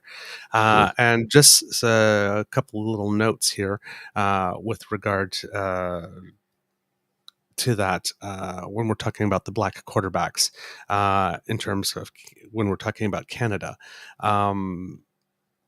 the Montreal Olympic Stadium hosted one of the greatest Grey Cup games in history. I believe it was in 1972. The Edmonton then Eskimos, now Elks, were the reigning champions, and they were playing against the Ottawa Rough Riders at the time. And in that match, I believe it was 1981, both quarterbacks were black. Yeah, J.C. Watts. It was 1981. I remember that game like it was Watts and yesterday Moon. because Ottawa was leading at the half, and Ottawa was very much an underdog team at the time. Yes. J.C. Watts and Warren Moon. Warren Moon, who went on to be one of the greatest quarterbacks in the history of professional gridiron football. And Tony Gabriel, who was given a penalty late in the game that would have put Ottawa in scoring position to win, a double forward offensive pass interference, which was never called before or since. I'm still angry about that. Whoa. 42 years later, I'm still pissed off. You remember that game. So there were two American players that were passed over by the NFL and came to the CFL. They weren't aware even that the CFL existed before. They were tapped on the shoulder by the Canadians that went down to scout them. And yes, back in 1981, we're talking over 40 years ago, in Canada, we had a Grey Cup with two black quarterbacks. That's how long Senator, it took for the United States. Former United States Representative J.C. Watts. So after football, he got into politics. And he's been interviewed a number of times at the Grey Cup, and he's attended a number of times as well. Yeah. Because he's always supported the league. Yep. And in 1972, in Canada, 1972, before I was born, we had the first black quarterback to win a Grey Cup, Chuck Ely. Yeah. So, welcome to the party, United States. Glad you've joined us. I guess I'm just waiting for 20 years from now, somebody saying only in the United States could two black people rise above to become quarterbacks. And it's yeah, we did that years ago. Long time ago. Because they love to do that, right? Only the United States can people. The United States is the only country on the entire planet out of the 190 of them where you can be from a different ethnic background of the majority and climb your way up. Yeah, that's not. I guess I don't exist. Yeah. The myth of American exceptionalism. The myth. All right, Mr. Grizzly, I think we have a show. We do. We do. All right. Kits, thank you for joining us for this episode of the Daily Beaver. We hope you loved listening to us because we loved making this for you. Remember, sharing is caring. And, we like to care. So we know that your word of mouth is priceless. Please tell all your friends, family, neighbors. Hey, shout it to strangers on the street if you want to. We won't object. Let them know that we exist because democracy is. You're going to try to get me to remember if I'm doing this way, right? Yeah. There you go. Yeah, you got it. There we go. Just point in the direction. It's right there. Hit that little subscribe button. That little subscribe button. Please smash that. Because democracy is something you do. I mentioned in the show what it is that I thought might be a good idea. Oh, yes. If you can find some organizations that are helping in Turkey and Syria, please make a donation in some way. If you really like this podcast, you can find us on Crier Media Network, as well as all Beaver Grizzly friendly platforms. Stars and reviews are appreciated if you happen to be listening to us on a platform that allows you to give them. That allows people to know that we exist and helps us with the algorithms and all that kind of stuff. So please give us some stars and some reviews. We love to hear from you, and we have been hearing from you. We have lots of comments for you that we hope that to include in some shows. We're recording at the moment a flagship episode that we hope to have out soon, and we'll have some of your feedback in there. So please we'll listen for it because those ones are audio exclusives. But if you want to reach out to us, we are on Facebook at True North Eager Beaver. Our Twitter feed is at True Eager, and our email address is truenortheagerbeaver@gmail.com. Or you can leave a comment on our YouTube page under the episode. We've been seeing a lot of them lately, and we've been noting them, and we will read some of them out to you and talk about them very soon. If you want us to come straight to you when we have something fresh off the bandwidth, you can do that via our pod page, podpage.com/The True North Eager Beaver with a hyphen between each one of those words. And that allows you to subscribe and get all our content. And since you're subscribing, why not also subscribe to our True North Eager Beaver YouTube channel? That helps us out big time. And we've had at least 5 people subscribe since our last episode. So yes, growing. We love it. And we love it because we can't do this without you or your kind and generous support. So if you feel we've done a particularly good show today, and if you're watching, you might see something new. We have up Right there. It's Right really there. weird. I can't point the right way. It's right there. Yeah, Right I there. have to do Cirque du Soleil contortions to get my finger to go that way. Yes, you'll see that there's a little QR code right up there that Mr. Grizzly has just put up there. So if you're watching, all you need to do is scan that with your camera, and that will bring you directly to our tip jar. And if you're listening, our tip jar can be found at ko-fi.com/eagerbeaver. That's ko-fi.com/eagerbeaver. And that's where you will find our coffee/hot chocolate fund tip jar. It's a little low. Just saying, I got to maintain my chocolate level. I'm just kidding, kids. We're grateful for absolutely everything that you can donate, and we know that it's tough times for everyone. So when you make time and have a little something for us, we are very, very, very grateful. And finally, we've got that smooth, sleek, and styling quality Eager Beaver merch that you love, that you clamor for, that you've asked for. We've delivered it to you in sizes small to 3XL, something for literally everybody at crier.co/crier-media-shop. Then click on the links to True North Eager Beaver, and you will find Mr. Grizzly Civics tees and Eager Beaver tees in a whole bunch of designs ready for you to put on your body and let people know that you are sexy, attractive, engaged, and you have one more day to boost your romantic energy by 18.4%. 2 if you include tomorrow. So, Oh, yeah, that's right. Tomorrow's greeting card day, isn't it? yes, happy VD. It's coming. There's cream for it too, as in cream-filled chocolates. From the Beaver Lodge. I'm not going to put up Rihanna's chocolates. Rhiannon's chocolates. Oh, Rihanna. Yes, I saw your chocolates. No, I love your Rhiannon. Rhiannon. It's like, I have like sitting there like, you know those Tootsie Pop commercials? How many licks does it take to get? Yeah. How All many right, licks stop. does it Stop. take to get to the middle of it? Stop it. Stop From it. the Beaver. Oh, come on. Who doesn't love a good Tootsie Pop? Wasn't that a From the Beaver Little Lodge. Kim song? Little That's Kim it. had a song like that back in the 90s, I think. Yes. How many yes. licks? Yes. How many licks does it take to get to the middle of it? But it wasn't a Tootsie Pop. No. Oh, hey, Leanne. How you doing? I am Batman. Because there was also that other song by Rula. I don't think it made the radio, but it was popular in the clubs called Lick It. You gotta lick it before we kick it. Oh, that, remember. I have the 12-inch back there on the shelf somewhere. Yep. From the Beaver Lodge, this is your Eager Beaver saying, until next time, dear kids, it can be a tough world out there. So please, pretty please, with sugar on top, be kind to and gentle with yourself. Mr. Grizzly, I know I can tell by the look in your eye that you have some words of wisdom for us.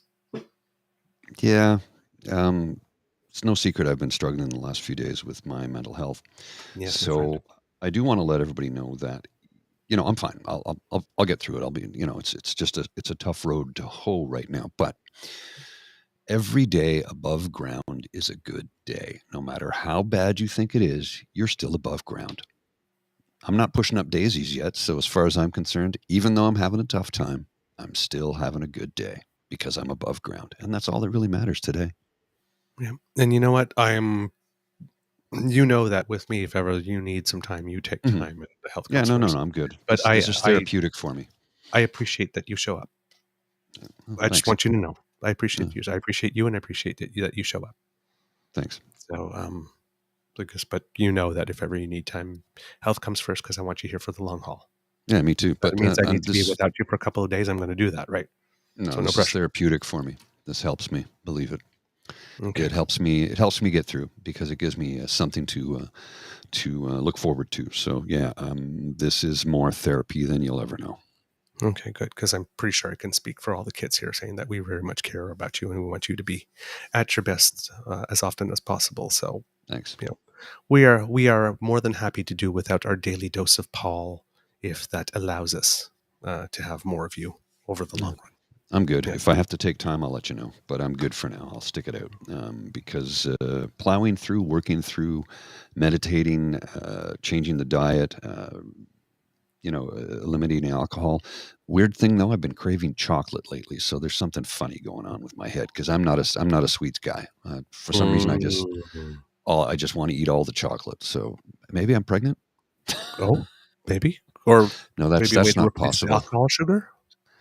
Maybe, yeah, maybe that might be it because there's no alcohol in my diet right now. So yeah, could be. Yeah, Could be because you're not a big sugar eater to begin with. yeah. So there's no carbs really in the diet for the most part. So maybe that's why I'm craving chocolate all of a sudden. Could be. Could be. Yeah. All right, Mr. Grizzly.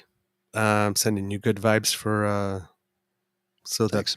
you're on the up climb, and please roll them credits.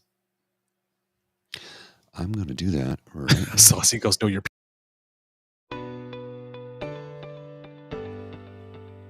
You are listening to a True North Eager Beaver Media Podcast.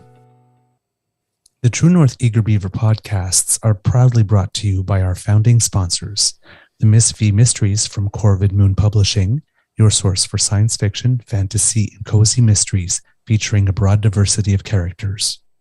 CanadianTarot.com, your uniquely Canadian online eclectic tarot community and forum, and The Peppermaster, hot pepper sauces made from fresh farm ingredients to thrill your taste buds and expand your mind.